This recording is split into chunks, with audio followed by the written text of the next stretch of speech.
record to the cloud. It is. Thank you. And I'd just like to remind everyone that the closed captions and live transcript are enabled in case you'd like to access those tools. Great. Good morning, everyone. Thank you for joining us for the final Faculty Academy session. I'm happy to say that Dr. Amaya Garcia Costas will be presenting today on developing the model teacher.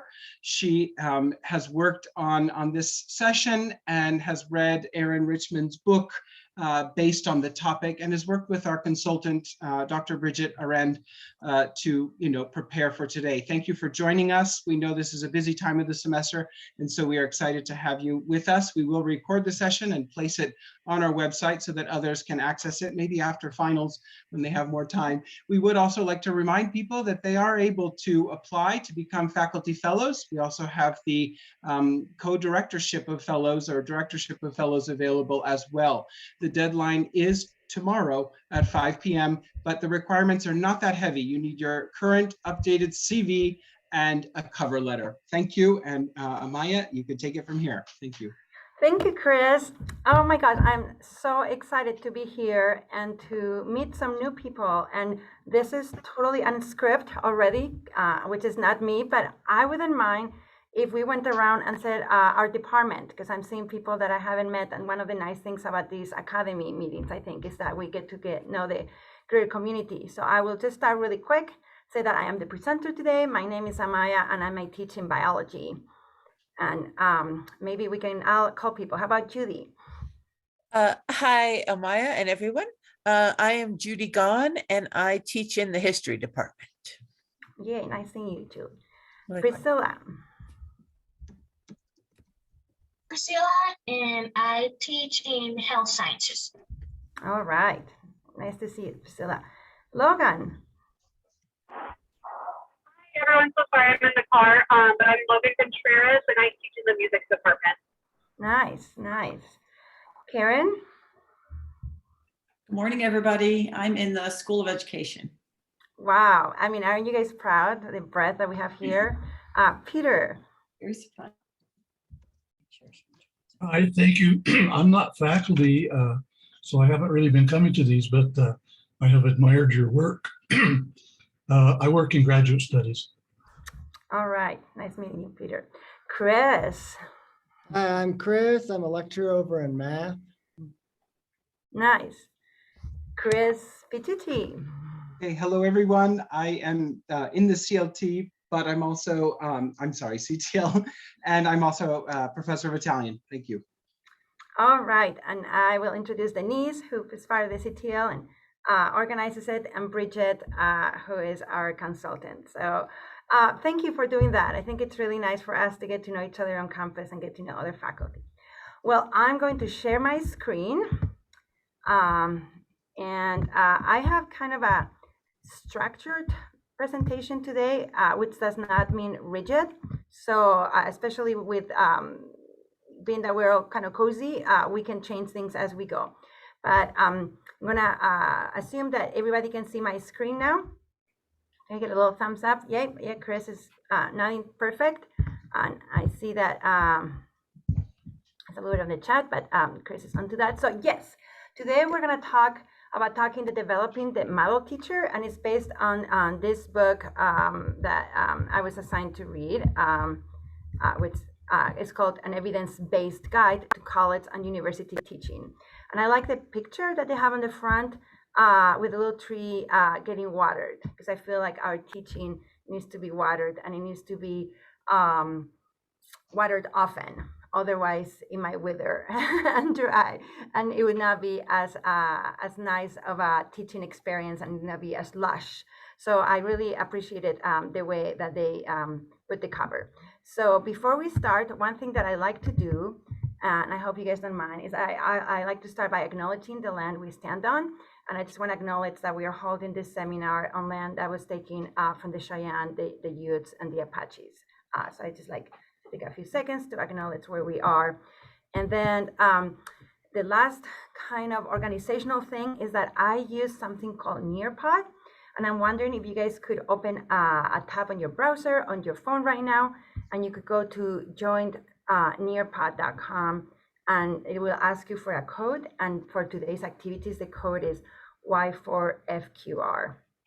And we'll see. And if you could just give me a thumbs up, I'm gonna open you guys here so I can see any when you've done that. And I can actually I should. Amaya, if we already have an account, should we just log on and then use that code, or should we? You know, that's a good question. I don't think you need to log on. I think you can just go into it. Judy, you'll need to join. Okay, Otherwise, it'll just take you to your account if you Yeah. log in. okay, And thanks. Thank you, Denise, for And putting the I'll type the website. information in the chat also, in case. Yeah, it thank takes you a for that. second.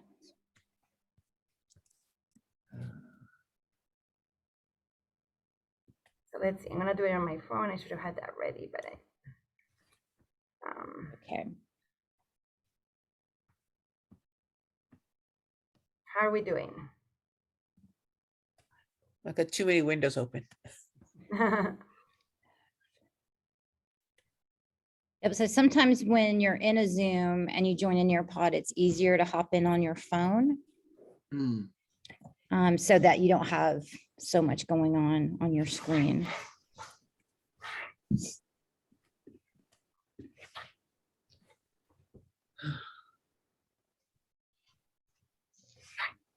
And while we're getting logged in, a shameless plug for Nearpod. Derek Lopez's office has funded a 2-year renewal on our subscription. So if anyone after today is interested in using this tool with their own students, we're about 2 years in on our Nearpod use. We've got a good batch of users that can help you get started, and I certainly can as well. I've got training materials. Yeah, So, today will be a good practice since we're gonna be using it. See if I can. And I have to also share that Amaya is our #1 user on campus every single year of Nearpod. All right. So this will be great Okay. enabling today. Okay, so is everybody on? Yay. So yeah, there we are. So I might have to, I didn't do this. I'm gonna do it just like I do in class. I'm gonna go to my Nearpod here so you will see that you have that. And we're gonna, well, I'll show you. I'll be passing the slides like that and you will get to see things. And I'm gonna demo one way of doing this. Okay, so here's our part 1 of our lecture today, which is going to be defining the model teacher, which is, and my goals for today that we, at the end, you can explain some of the practices that a model teacher uses, that you can identify your own model teacher practices, and that you can pick up some additional model teacher practices for your future teaching. So we're going to define, see what you're already doing that fits this paradigm, and see if we can pick up a few more things. And the first thing we're going to do is go to Nearpod, and I have a few videos that I wanted to show you that we're going to look.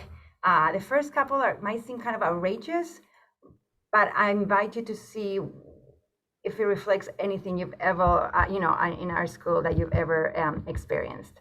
So let me show you a few videos. They're just like 30 seconds each, and I think you'll recognize some of them. Here's one about teaching in a movie. In 1930, the Republican-controlled House of Representatives, in an effort to alleviate the effects of the, anyone? The Great Depression, passed the, anyone? The tariff bill, the Hawley-Smoot Tariff Act, which, anyone raised or lowered? Raised tariffs in an effort to collect more revenue for the federal government. Did it work? Anyone? Anyone know the effects? It did not. Okay, so I think that's enough of that. Amaya, I think your Nearpod's not shared with me. I'm still seeing your PowerPoint on this. Oh, I'm sorry. Thank you. No, no worries. I'm enjoying my video. Sorry about that. So let me make sure that I stop share and I share this really quick. I thought I was sharing the whole screen, but I guess not. We'll do it. Thank you. So here it is. Are you guys ready? I can't, I need, because of the video I'm showing you, I just need a little yay from somebody. Yeah. Okay, Yep. perfect. Thank you. Oh my gosh, lots of yays. So here it is. In 1930, the Republican-controlled House of Representatives, in an effort to alleviate the effects of the, anyone, the Great Depression, passed the, anyone, the tariff bill, the Hawley-Smoot Tariff Act, which anyone raised or lowered, raised tariffs in an effort to collect more revenue for the federal government. Did it work? Anyone? Anyone know the effects? It did not work. Okay, so that's the first video to get a discussion going in just a little bit. Let me show you another one, another classic. Stop whining. The kids are soft. You lack discipline. Well, I've got news for you. You are mine now. You belong to me. You're not gonna have your mommy stand behind you anymore and wipe your little douches. Oh no, it's time now to turn this mush into muscles. So that's the second one. And then I have a third one that it has in a different site. And I'm gonna check, maybe Denise would let me know if it's showing.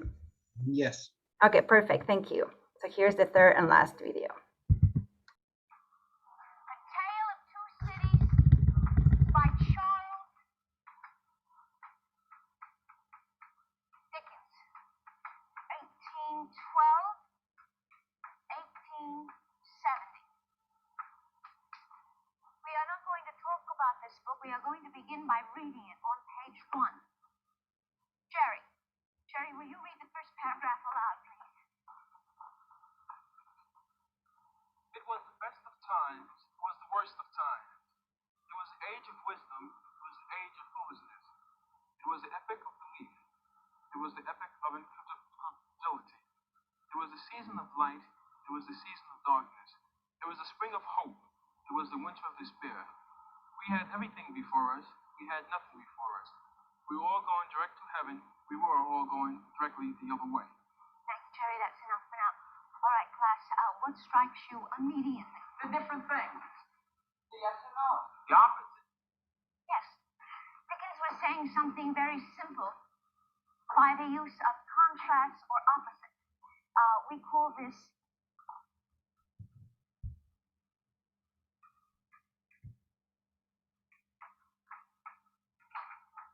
antithesis. Okay, so I think that's enough for that video. So I'm gonna stop share now and see, based on those videos, can we think of what worked? What, some of them clearly worked. Can we identify an instructor here that clearly worked and an instructor that clearly didn't work?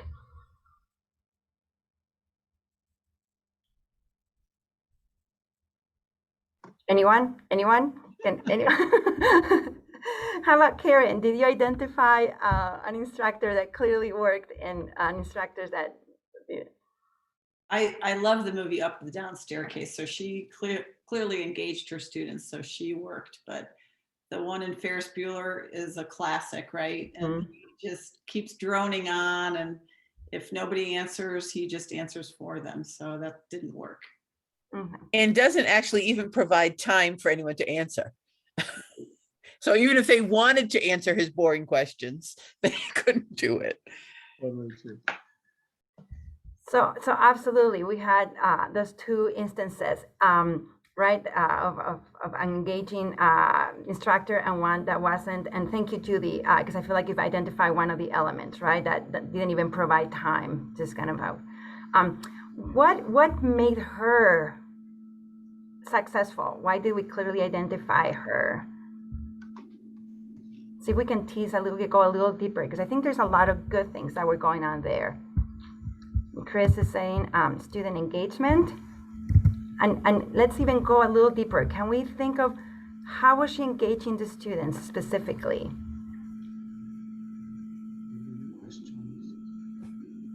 Well, she had the one student reading aloud, so. Yeah, Judy's saying one student reading.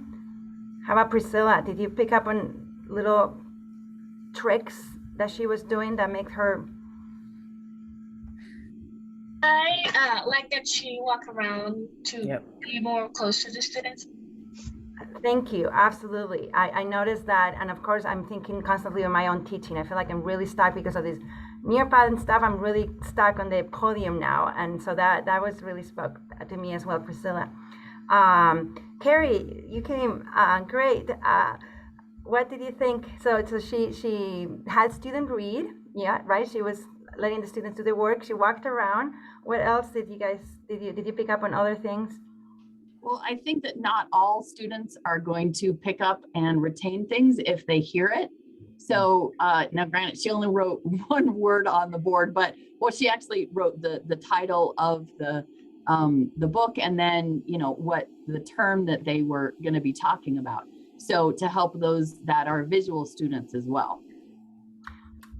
Absolutely. Isn't it amazing? I mean, she was like the whole package. Yeah, she emphasized a point, right? And as you said, without getting too wordy or anything, just wrote it to make sure if anybody's sleeping, this is the one word and, time to wake up. Thank you, Carrie.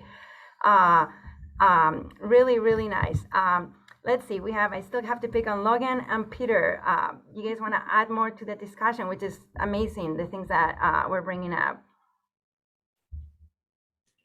Well, I didn't really like any of them, to be honest. What I did notice was your teaching, which used multimedia, and that got me interested.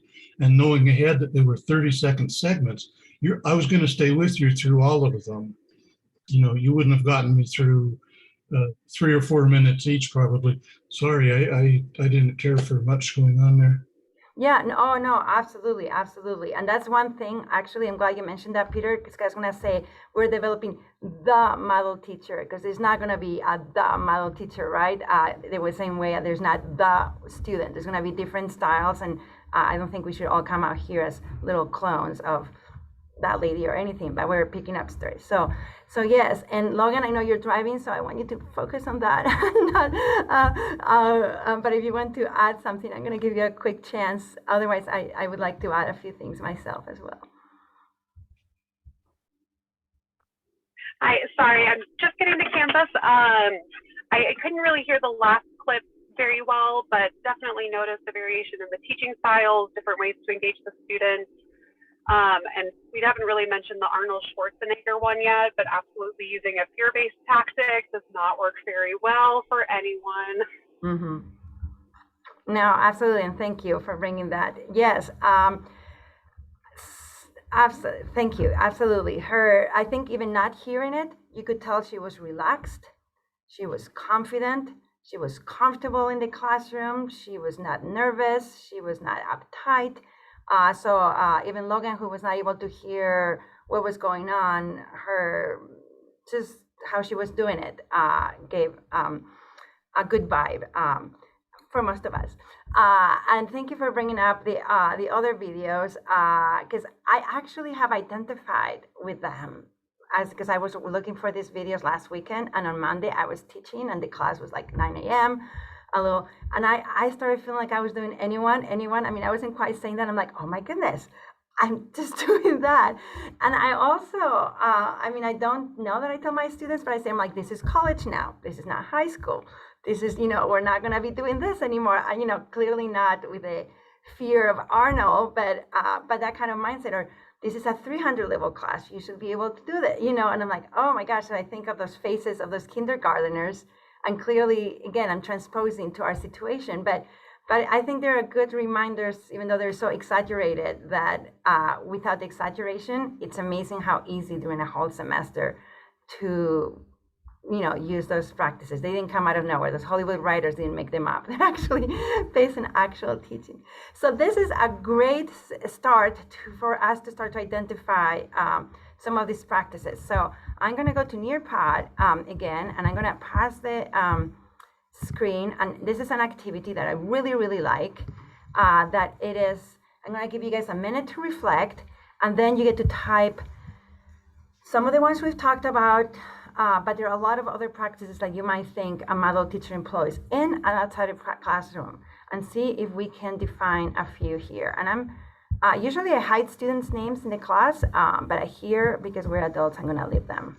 And I'm going to share my screen so we can see Let's see. There is a lot of technology going on here, Peter. I'm trying to. So let's do so that we can all see. Let's see. Oh, Denise took it away.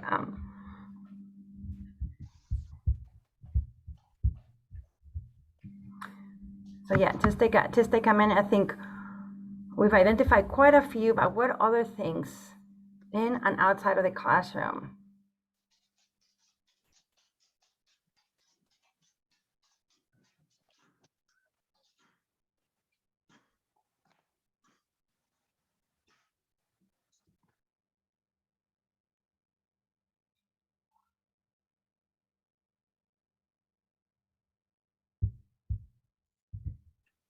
Amaya, if we have up the Nearpod, can we type into it? I have my Nearpod up and I see responses. Can we type in there? Yes, yes. It says share your thoughts. Okay. Yep. So can you see other people's? That's a good. It's not something I don't know. Can you? I'm sharing screen just in case you couldn't.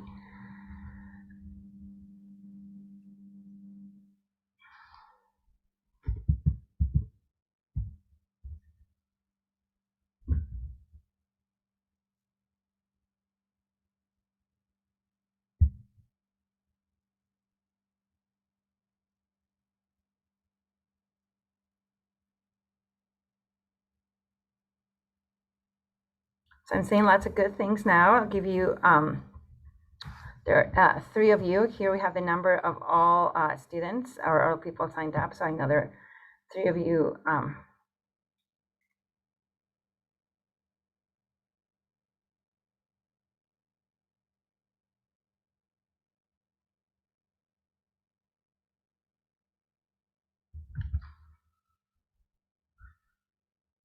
Thank you, Karen. And I'll just give you guys a few more seconds and we'll start going through these.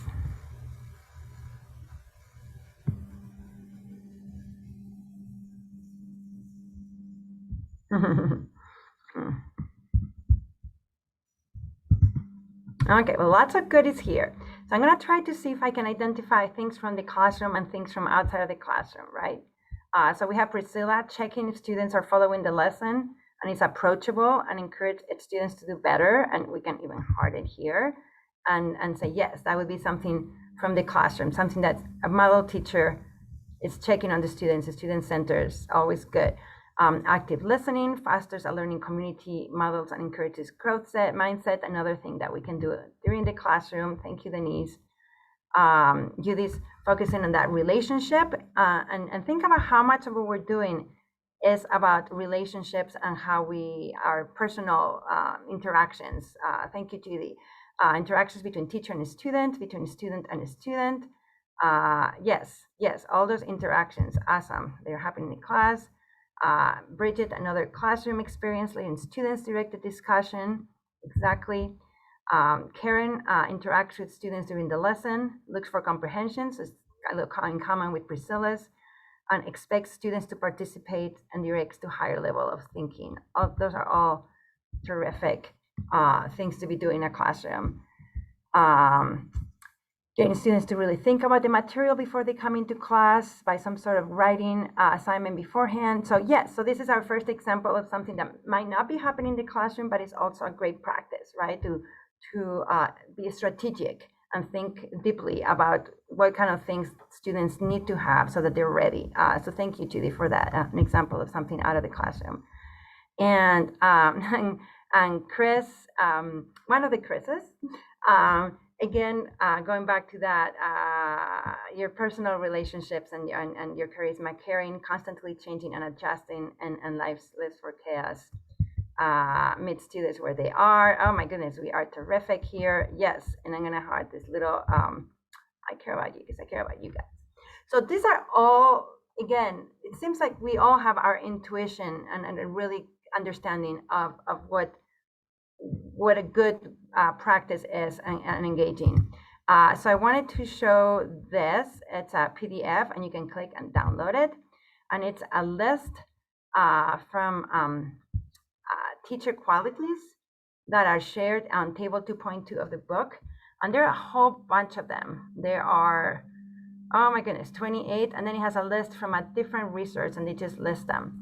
So I'm gonna give you guys about 5 minutes to quietly look through those and see if you can identify the ones that you feel like you're very comfortable and that they come, you've practiced them, you have adapted into your teaching, and you don't sometimes even have to think about them anymore. And then see if you can identify some that you think are a good idea and you think maybe you could incorporate. If you would like, so if you have clicked there on the PDF, that is great. Otherwise, I also have it as a Google Docs. Which refused to connect, so never mind. Nope, we're not gonna have it as a Google Doc. So we're gonna have it as this PDF. So all you have to do is click on it. So I'm gonna stop the share. You're gonna look for those, and then we're gonna go into probably 2 breakout rooms because of the size of our group, and you can discuss those. Okay, was everybody able to get the PDF? Okay, so I'll give you guys 5 minutes to look through those and identify them.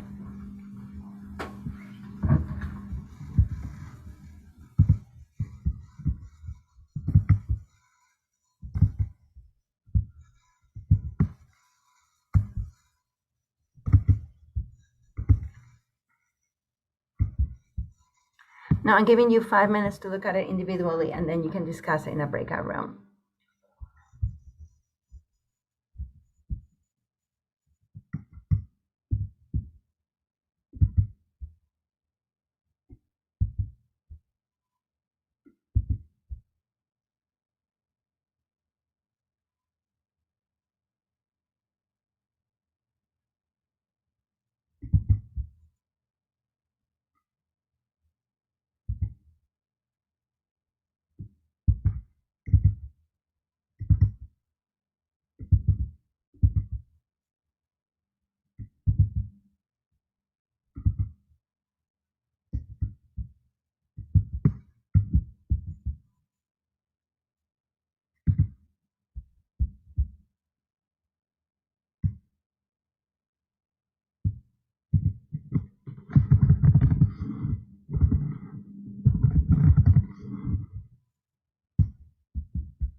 Okay, so I'm gonna send you to your breakout rooms, and here are the instructions. I have it on my slide, but I'll just tell you because I think we can do this.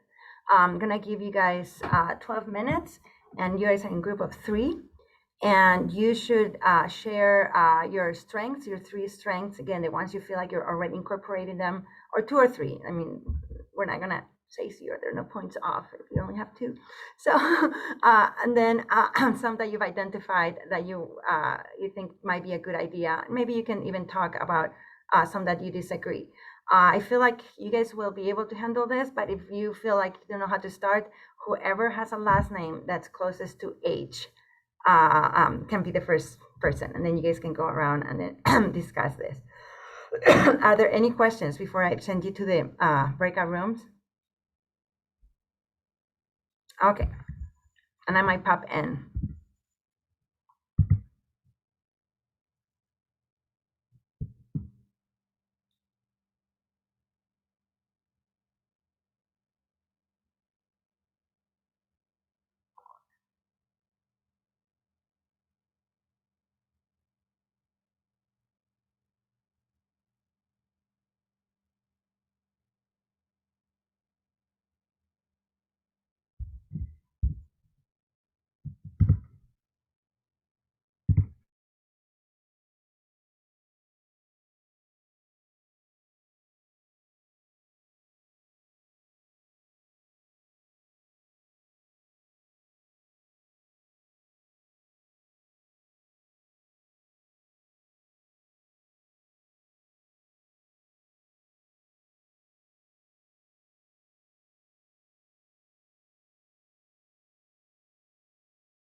I was worried I clicked the wrong button and I wasn't coming back in.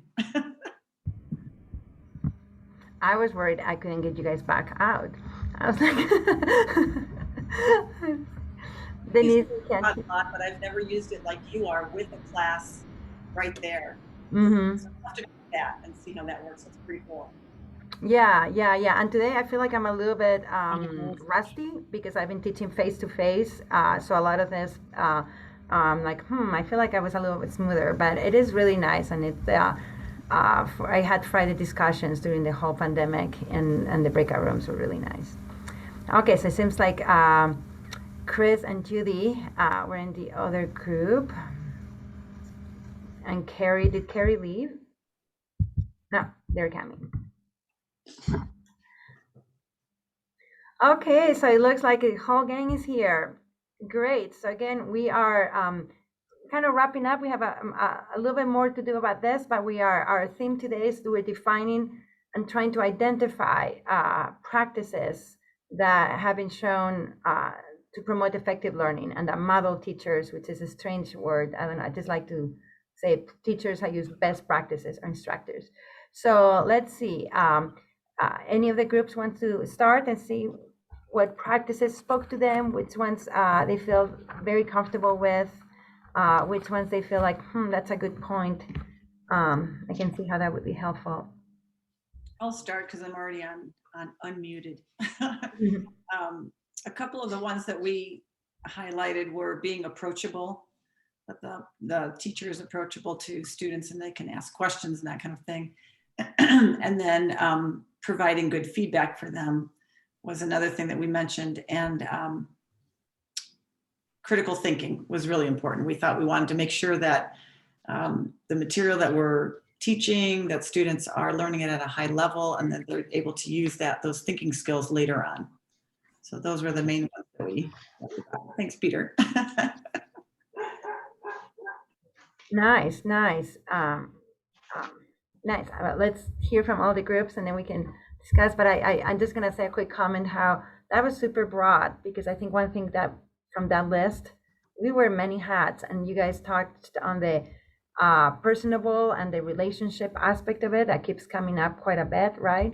And also the feedback, and also this lifelong learners, not just concepts, but this critical thinking. So 3 different things that we need to be doing, very different from each other. So thank you. Chris and I started talking about how scary that list was and how we have to do everything on that list. We're going to be insane. And then we looked at it and we went, well, actually, we probably do most of the things on this list already. So then we took kind of a closer look. Except number 3, right? What was number 3? I'm going to peek and look. Number 3, authoritative, establishes clear course rules, maintains classroom order, and speaks in a loud, strong voice. Maybe we do half of that, sorry. I think I'm more authoritative than Chris is. Well, it depends also on what level I'm in, right? Am I in a 100 level class or I'm in a 400 level class? And that would affect the style of authoritativeness, maybe, rather than the content of authoritativeness. And then really, I just think the interaction with students is everything, because otherwise we could all just sit at home and read books and learn the stuff, right? But we're in college because actually there are better ways to learn than just sitting home and reading books, although that's also useful. So for me, I almost never lecture in a classroom. I have done some lectures on video and done a flipped classroom style. And I also, like I said, have been using Hypothesis this semester really every day for a 100 level class. So the students not only read and interact with the material before they come into class, but they also see how other students are interacting. Hypothesis, in case people are unfamiliar with it, is a social annotation tool. So everybody reads the document and can comment on the document and can see other people's comments.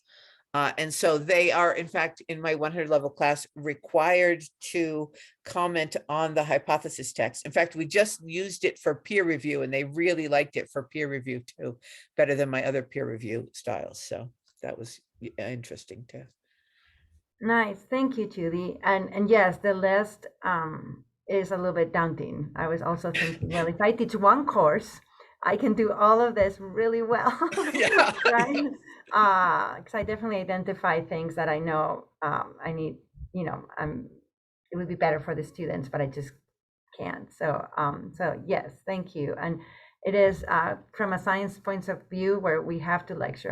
It's really difficult not to. You see, even I feel like I have to lecture. It's refreshing to hear that maybe I don't have to, that to hear from other disciplines. Okay, so the last breakout room.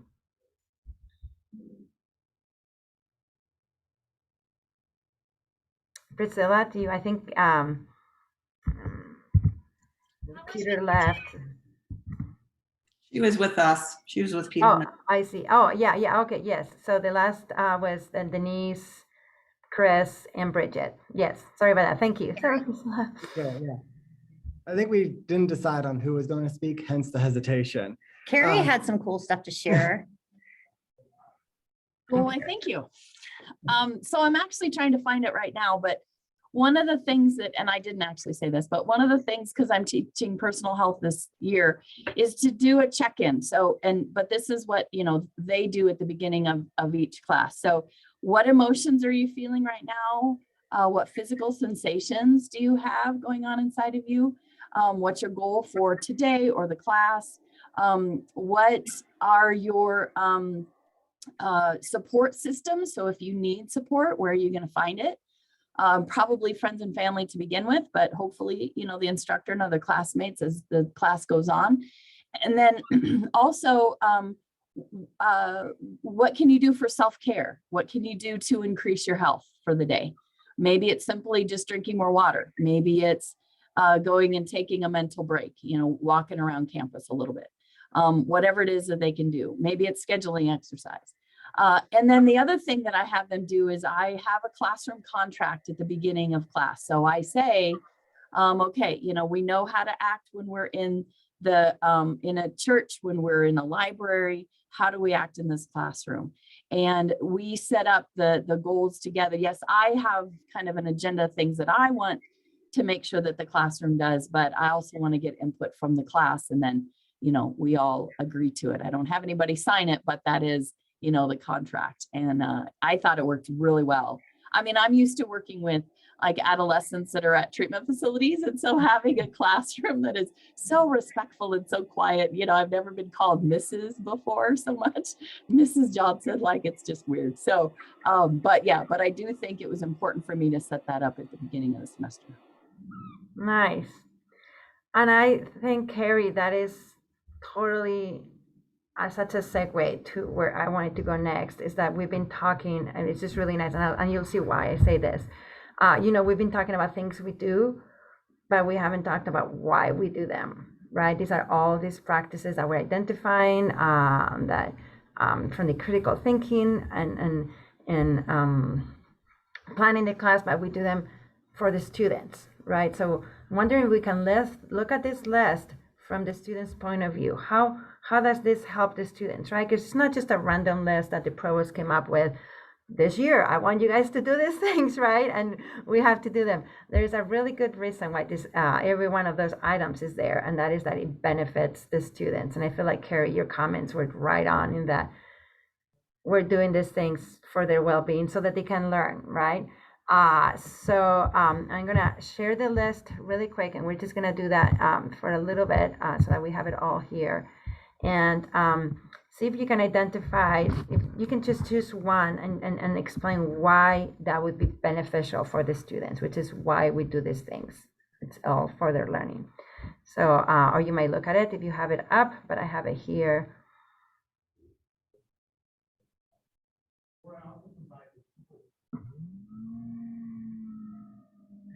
Amaya, can you repeat, what is it that you're asking us to do right now? I'm asking you, thank you, Judy, if you can just identify one of those items and share why you think that would be helpful to the students. For example, I'll choose confident, you know, and it says speaks clearly, makes eye contact, and answers question correctly. From the student point of view, why is that beneficial? Why is that efficient? How is that helpful? And I think just like that video that we saw, you know, the vibe that we give off is what they pick up on, right? So if I'm confident, if I'm relaxed, if I'm present, the students are going to be able to be present, and they're going to be at ease, and it's going to be a better learning experience. So can you identify a different one and why it's good for the students?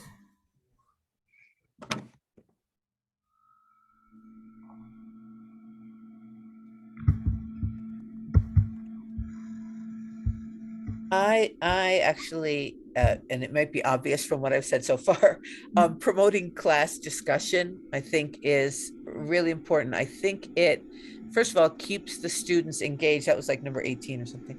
Okay, It thank keeps you.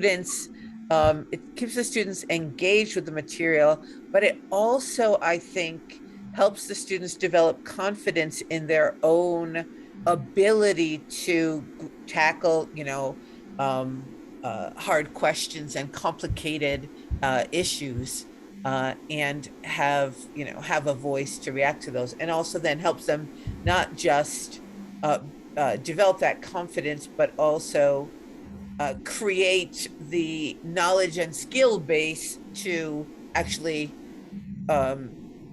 be correct in their confidence, shall I say. Absolutely, absolutely. They have to practice. They have to hear themselves speak, right? In order for them to develop. I'll just share a personal experience really quick to support, and totally agree with what you're saying, Judy. My daughter's college, they sign up for a 1-credit class at some point, and you can do it over and over, where it's a small 3 students and a professor, and it's all discussion, and they just meet. So if you do that every year, you know, if you spend 4 years discussing topics with your peers and a professor, by the time you come out, you're super articulate. So absolutely. Anybody else wants to share one that speaks to them about why it's? I'd say flexible, because you got to be able to change day to day with how things are, like flexible, and that the students can like bounce between discussions and doing things and just going between a bunch of different tasks as needed to actually learn things. Like they need to recognize that they may need to go back to notes, they may need to go back to the book, they may need to just do more stuff. So building in flexibility into their mindsets is kind of hard, but I think it's pretty important. Yeah, absolutely. Just also thinking of personal examples. I've had to change things. Let's see, and I'm gonna read the chat. I saw that Denise shared that she chooses understanding, right? You have to, and I think you mean understanding of the students and of their situation. Yes, yes, and that's gonna be a great segue for what I'm gonna show you next. And nice point, Judy. The women professors have to nurture students more than male. I hope we're all equally nurturing, right? Evaluations talk about whether women professors took care of them.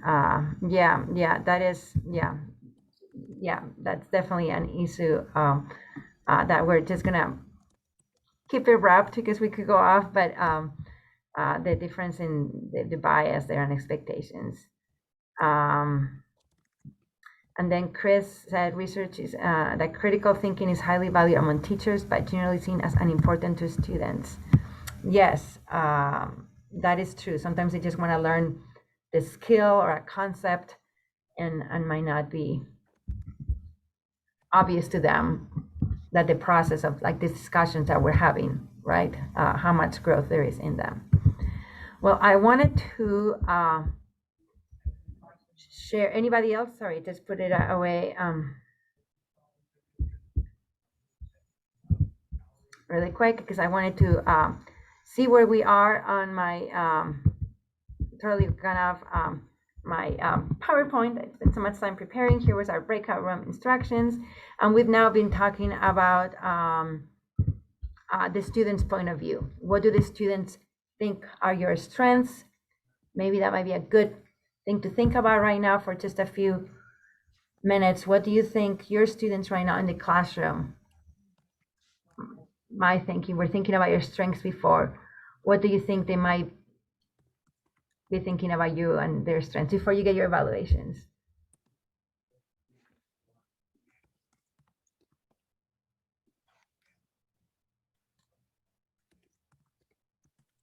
Wait, are you saying we have to say nice things about ourselves?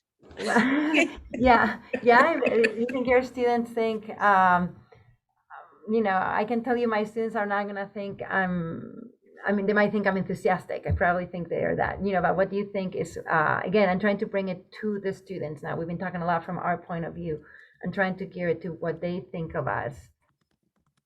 Because at the end of the day, it's not what we do, is what they hear, right? And what they feel.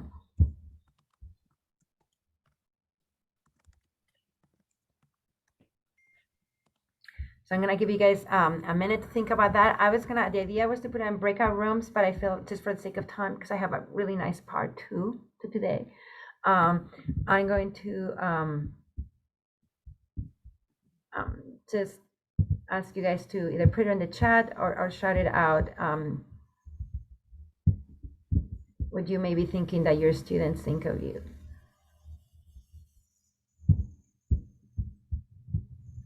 Or your strengths. I think that they would think I was knowledgeable in the field and hopefully enthusiastic and probably a little demanding. I don't know whether they'll think that's good or bad.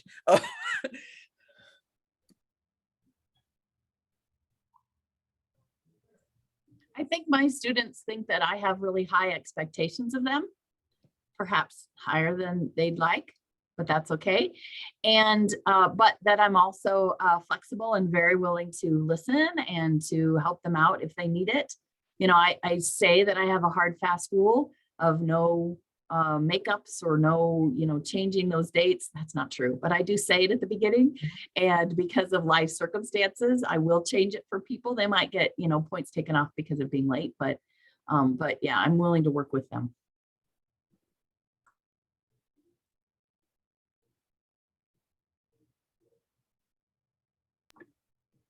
I think I was just going to comment on, like, in the chat, there was some, I know Chris was mentioning something about the students don't always value the critical thinking elements that we value. And I mean, certainly there's so many things that could be going on there, but I feel like students don't always, you know, they want to learn things and feel like they have mastered certain content or have certain skills that are really tangible. And critical thinking is such a more elusive type of goal that we have that's harder to get our hands around. So I think going back to your question, Amaya, kind of even this idea of what I feel like I'm always working on and is a challenge for me, but I'm trying to do better, is helping to articulate to the students, like, here's why we're doing this activity and here's what you just got out of that. Maybe we just had an hour-long discussion about something that I thought was great, and they just said, well, we just sat around and talked about this for an hour. So trying to, you know, get over that expert blind spot, if you will, that where we know what's going on, and help them see, like, oh, we just really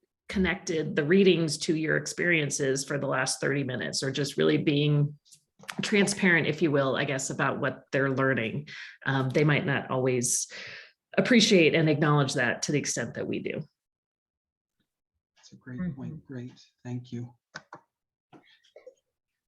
So Bridget, oh, sorry to interrupt, but so Bridget, when you do that kind of, I guess I like the term expert blind spot too. I think that's great. But when you do that at the end, is it you generally leading that kind of summary or recap of what happened in the lesson?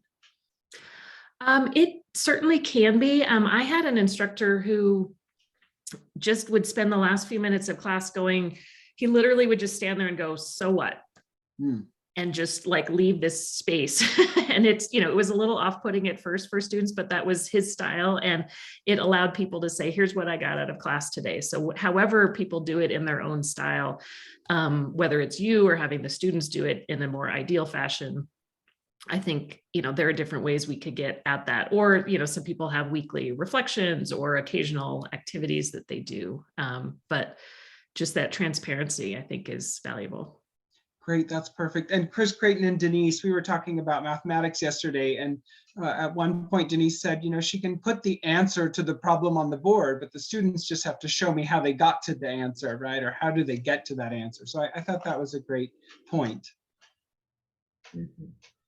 Yeah, communication. Seems like this is a big thing, communicating why we're doing it, since they might not be understanding the critical thinking, the value of a lot of what we do, and not talk to them like Arnold, right?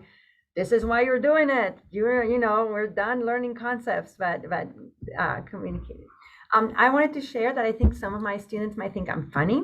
I do use humor, but I have to watch it because I think some of my students might think that's a little bit annoying. So I'd always trying to, not get too much feedback from the people who you're clicking with a lot, and be mindful of some of the other people.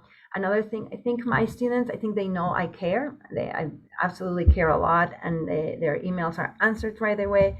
I do think some of them would like me to be even more organized. I feel like I have, but once you start being flexible and mid-semester, things start happening and the students are missing and you're trying to reach out. And I do think that's something that I would like them to be more comfortable, that I don't want to add any confusion mid-semester. So I constantly trying to think, okay, now my first slide when I talk is an announcement slide, so that we have, a few minutes of business to get everybody caught up with anything that might be going on. So I've started to do that mid-semester because I felt like maybe the students, even though I felt like I had everything there and everything in the syllabus, I thought maybe things halfway through the semester might have been breaking apart. Okay, so I wanna move on. We're gonna change gears in just a little bit. I'm not sure what I'm sharing. Oh, because I have you guys here. Let me see if I can make you small. I wanted to share this list.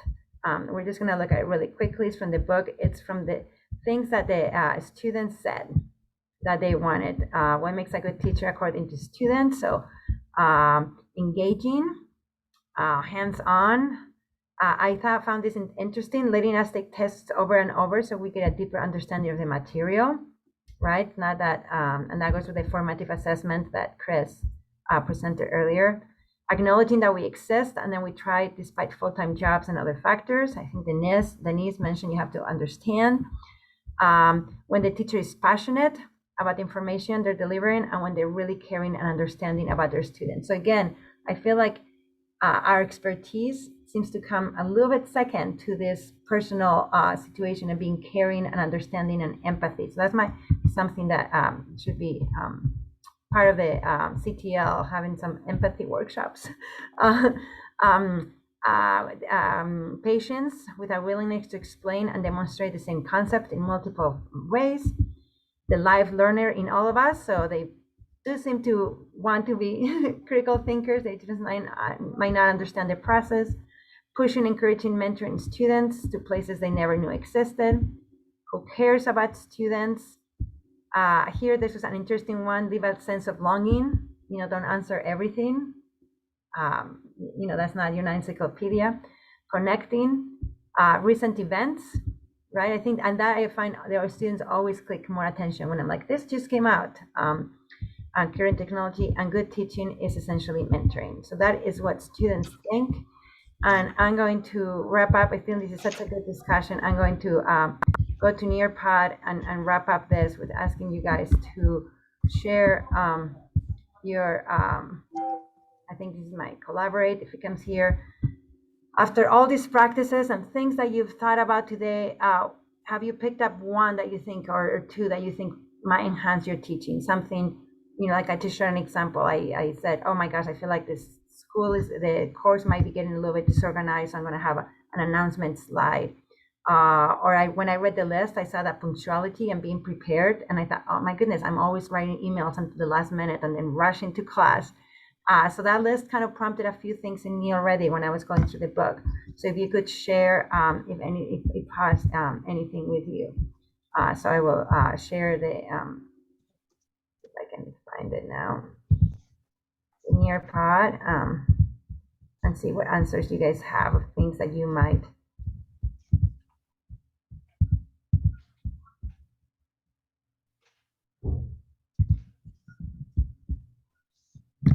That after today you might incorporate.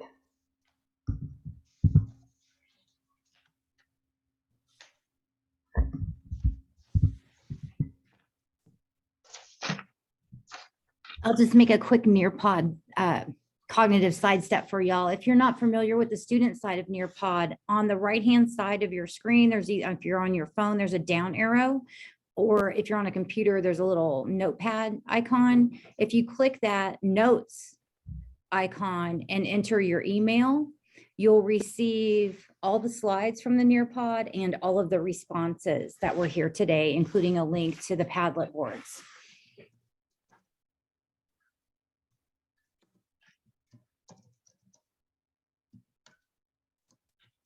Thank you, Denise.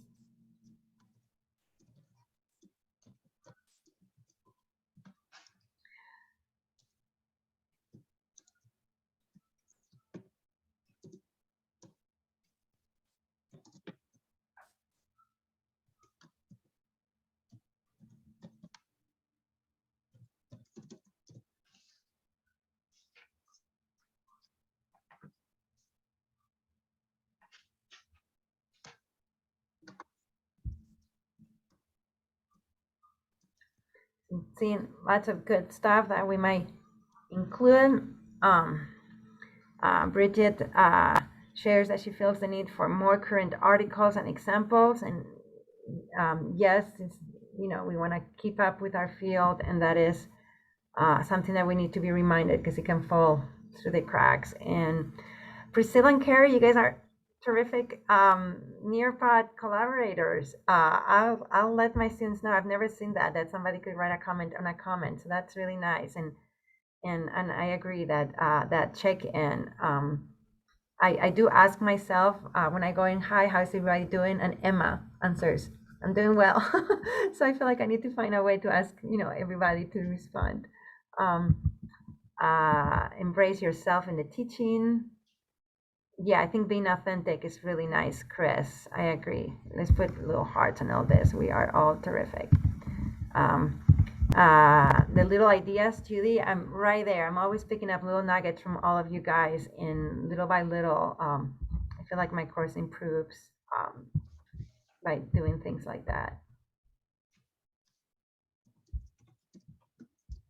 Yeah, and there's hypothesis. I don't use it, but some people in my department use it and love it.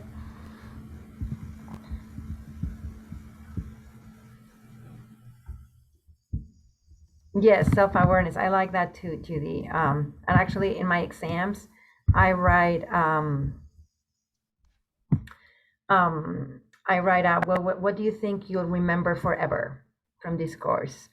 And they have to remind, and some of them remember the oddest things. It's like, I will always remember that, something weird about microbes.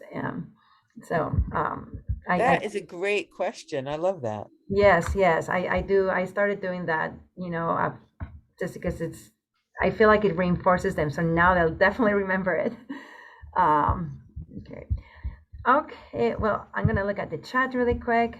It seems like you guys are having great discussions there. So this concludes our main section of defining the model teacher. I wanted to acknowledge that one of the things in the list, maybe it was the second list, was to keep abreast of teaching techniques and expanding and learning about teaching and watering your teaching practices. And the fact that you're here already adds to your list of model teachers. The fact that you've taken the time this morning to think about the teaching and to things that might seem obvious to us. But again, maybe you'll think about the videos next time or some of these practices, and they will just push your teaching just a little bit, 10% better, right? We don't have to be, we don't have to let perfect get in the way of good. A little 10% better at a time. So you're already, by being here, you're adding to your list of practices that you're doing. The second part is a little bit more focused. This book was really broad. So I'm going to share the screen, and it's just a little bit, we've done so much, we've done this. So it's just a little teaser about very specific practice. So the first part was really broad, and I just have a few minutes to show you again and reinforce things I think most of us know, which is how to design courses, and maybe we'll do a little bit of rubrics. I know we'll have time. So it's really basic. Again, I think just reinforcing things that we already know and bringing them to the forefront of our brain, which is, I would love for you to understand the need for assessment that aligns to learning objectives. And this is chapter 6. The book covers every topic on that list of model teaching, and I just had to choose one because it was so encyclopedic, the book. So this is one, and also the need for detailed rubrics and prompt feedback. And that is a good practice of model teachers. So let me show you this. This is a figure 6.1. Maybe I can even make a big screen, which talks about setting learning goals when you're designing a course, when you're designing a lesson. Once you have those goals, I think we're all familiar with backwards design. You design a practice. How am I going to get students to learn that? And then you assess the outcomes. And it's all student-centered. I think it has to be from what do the students need to learn? Again, you're thinking about them, not what you want to talk about, not what your textbook wants. How would the students learn that? And then you have to get inside of their brain. How will the students, what would be a good effective for 20-year-olds who've never had biology to learn this topic? And then design outcomes that assess whether that happened. I have an example that I wanted to show you about what I've done this semester, how I'm going through this. And here, make revisions. And I have an example to show you, which is, this is an outline. All of my lectures have an outline, and this was a lecture about cell signaling, how cells communicate. And we were going to talk about receptors, which are 3 types. And then I show my students the learning objectives. And it is research shows that if you show the students your learning objectives, they will the learning is more efficient. So why not show them to them? They're better. And additionally, if you can even do a pre-test, and I actually had one, but for the time being, just for the sake of time, I'm skipping it. But I had a little bit of an iClicker question for you guys to figure out this learning objective. So so that even helps more. So I show them my learning objectives, and I'm highlighting 2 here. The first one is really short. I'm going to tell you, I was identifying in image the 3 major types of receptors. And here they are. I show them this image several times. We talk about this type, and I show them the image. We talk about this one. I show them the image, and we talk about that one, and I show them the image. For the exam, I took this image without the words, and they had to tell me the names. They had to tell me these names right here. And I have to tell you something as simple. It's right there. Most of them could recall this one, and only a few people could recall these other 2. I showed them, for this one, we did a handout. We went in depth. For these 2, I showed them videos. So here, I'm going to have to go back and what is a good way for them to learn this? Clearly, I need to make maybe a little bit of a handout for those because the outcomes are telling me that I wanted them to identify those images, and clear they haven't. And it's not trivial to identify them. It's not something that I made up. In biology, we have these diagrams, and they should learn how to identify them. The second one, it's a little bit more tricky. Here's the handout, how to activate these receptors. And they were supposed to learn how this G protein, which is this little thing here, is activated. Here's the receptor, it gets a signal. And then here's the G protein that's part of this whole pathway. So I have a handout. Here's part of it where they just take time to get to know the figure. Can you find the signal, the receptor? Can you identify the elements? And then we go into the G protein and how this D becomes a T, and they have to spot it, and they take their time. And it really addresses this, explain how the G protein gets activated. By the end of that, they actually do learn it. And one of the exam questions later on was that, give me the steps for this particular receptor of activation, and that was actually really, really successful. Most students, even students who are getting 50s in the exams, were able to answer that. However, I'm going to show you a quiz question, and a clicker question that I did on a weekly quiz that I have. And here, this one explains how the G protein gets activated. And here's the question: in order for a G protein signaling to be active, and here was the answer: the alpha subunit must bind the one with the T. So this was perfect. And again, students were very, they had picked this up. That handout was really effective in teaching them how the G protein gets activated, and they get the first taste of mechanisms of how it works. However, on the same quiz, iClicker quiz that week, I had this other question. It's a little bit longer, but it's an applied question. It is talking about what happens if there is a mutation and now it's always in GTP, and what's going to happen to that signaling cascade and all of the reactions. And the answer was that when there's a mutation and there's GTP, the signaling pathway is activated even when no signal is present. And this is totally derived from understanding how it's activated. However, and it has a lot to do with cancer, right? And cancer is when there is no need for a signal, cells start dividing because these mutations turn things on perpetually. But, I think 2 students, maybe 3, 10% of the students got this question right, even though they all understood, or most of them understood, how the system worked. So then I went back and looked at here at my learning objectives, and I thought, nowhere here it says apply or expand on this. Nowhere in my handout I asked them to think farther than to explain. I had designed my teaching practice to this learning objective, but I had not expanded. I had not done anything to facilitate thinking further. So sure, I can always get 10% of the students to go and achieve that, and on their own, they can quickly pick it up.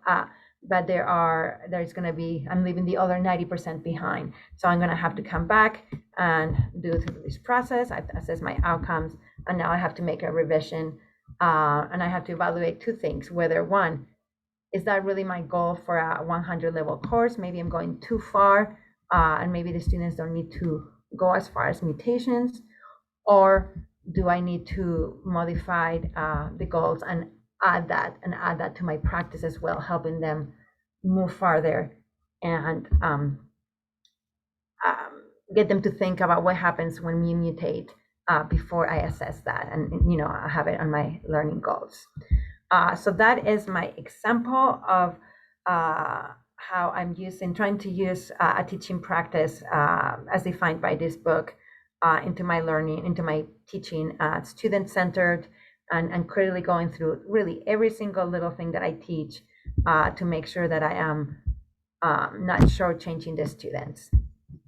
I'm wondering, before we do anything else, if anybody wanted to comment of this, or if they wanted to share something on your own practice, kind of like this. Maybe there is something that because we know, right? And you look at the exams and you're like, oh my gosh, they all missed it. What happened? And then when you go back to your learning objectives and, you have to go back to see what the students are seeing, then it makes more sense. This is why they were not learning it, right? It's not on my teaching practice. It's not on my learning objective. It feels like it should be obvious, right? If you know how to understand it, you should be able to meet it. And this was even worse. This was not like they had a minute per question. This was not even a thoughtful take-home assignment where they can think about it. So I really cheated the students with that question, I feel. So I wonder if you guys I want to give you a chance to also comment on that.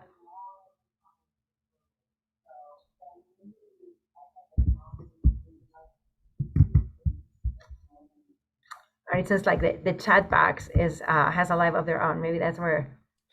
Sorry. Yeah. Let's see if I can go back. Hypothesis, 1% better. For the, okay, their own learning objectives. Yes. Do you compare the student sections to in your course syllabus? No, they're individual SLOs for each student. Amaya, I did want to interject if I could. I think the chat really is pertinent to your talk because really it's reflective grading, what Judy said. So we're looking at what we're asking our students to do, and we're thinking about how to improve, the content. And so really they both are working together. And I appreciate your example. I think it's a great one. And Judy, I like your example. So thank you. Yeah, so it takes time, but yeah, I like that term of reflective grading, and learning objectives. The broad learning objectives belong in the syllabus, but I have learning objectives for every topic and every day that I have, and I share them, and I am improving them every year. So every year I spend another hour preparing every lecture and what that classroom is. So I think that's a good learning practice, and I'm really humbled every time I reflect. I think, oh my goodness, what am I doing to these people? Because what seems obvious to me does not, again, when you think about it from their point of view, and I don't want to just teach the 10%. I think everybody should get this. Oh my gosh, such a good thing. So I'm with Denise. Denise said it's a nice way to build metacognition. I wasn't going to use it as fancy terminology, but I really like that idea of having them think about the learning objectives daily, because then it also commits them, or gives them a chance to be committed to the lesson. And especially I think in our 100 level classes where we don't have a lot of majors, to have them think about, what am I doing here, is a really useful thing. It's a roadmap. And the book, I forgot my book at home, but I had, they need a target. What am I supposed to be learning? And without that target, so sometimes we just don't prepare our students well for our assessments. And things that, again, seem obvious to us might not be. So if I can squeeze just a short one more nugget in the last 5 minutes. I have a really fun video that spoke to me. It's like 2 minutes, and then I'll leave you guys with that. Is that okay? Are you guys? So I spoke to me because, again, I'm like, oh, what am I doing to my students? So let me see if I find it, and thank you for your patience. Here it is. It's one of those teaching videos. Let's see if I can find it. Here it is. So it is right here. Mr. D. I'm gonna start here. Let's see. There goes your weekend, eh, Markin? Not really. Let me explain how this works. If these were regular tests, what I would do is I would find the smartest students, Maya, and I would mark hers first. Right. And I'd use that as my answer key. These are essay questions. Now, if I were to read these, it would take forever. So I don't. So I look at their mark going into it. Be like, Maya, where's Maya? Has the highest mark in the class. There she is. So that's my answer key. Don't you already know the answers? Sometimes theirs are better. I got to give her a good mark, a couple circles, and then sometimes too vague. Right. That way I don't have to give her 100. Yeah, they only look at the realistic. Mark, 96. I give her a little more than she has going in. That way she won't come back. Right. Challenge me. Okay? That's a good system. Jimmy, look at Jimmy. Nothing. Right, it's never nothing. Garbage. Waste of time. 33, there's some words there, but I have no time to read them. So then I get angry. Jimmy. So there is my video about the need for rubrics, because I identify not with the attitude, but with the practice. And same with the other videos. I do have guidelines, but I do look at good students, what I expect. I totally do that. In fact, my husband teaches philosophy, and he says, oh, I always grade the best students first, and I get a sense for what to expect. And that is a big no-no. And maybe we can have the CTL provide rubric ideas for lab reports, or I did do a little bit of research. So again, I appreciate that you guys are hanging out with me and trying to see where I am. This is it. When I have this, let's see, I had this things about rubrics, but it's just for the sake of time. But again, just like learning objectives, they're like a communication tool, communicate standards. Students have a clear idea of how they can improve their work. And anyway, I don't think we have time to honor this topic, but I just wanted to put that nugget there for another good practice that we need to do. To have this is a little bit too wordy. There are good and bad rubrics, and that might be just a little idea for Denise for next year, something, or for everybody to something to think about. How are we grading these papers, and how are we approaching those as part of serving our students properly? You know, they need learning objectives, so they know where to hit the mark, and they need to know their standards, and they need to know what's expected of them, and then they need that feedback. So those are all great practices of model teachers. And I feel like if we can, 1% better every day, 10% better every semester, adopting some of these so that they become innate in a lot of us, that would be great. I am so honored that you guys were here for today, and I am so wanting to hear any other comments that you may have or feedback about any of this. So Amaya, I just wanted to thank you, Dr. Garcia Costas, for your presentation, the idea of model teaching characteristics, and what are those and what do we think of them?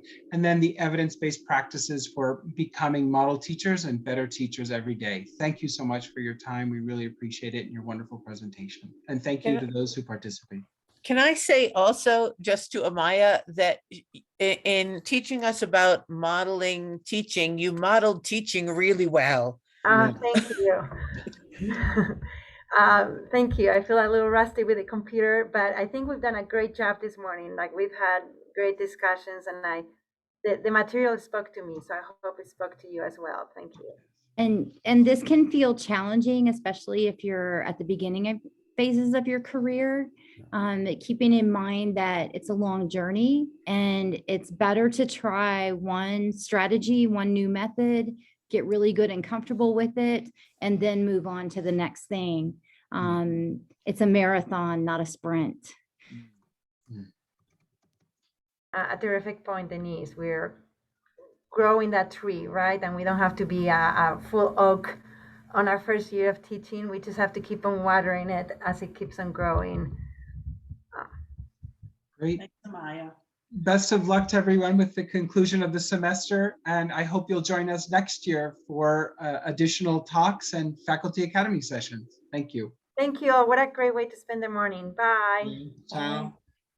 Amaya, would you please send your slide deck to me when you get a chance, and I'll get the materials posted up and shared.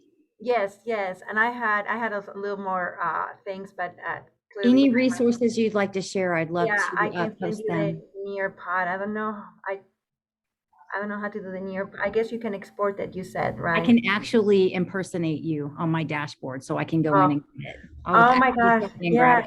You're learning lots of biology then. So, thank you, Amaya. Thank you again. No, this was fun. I hope it was useful. It was fantastic. Thank you.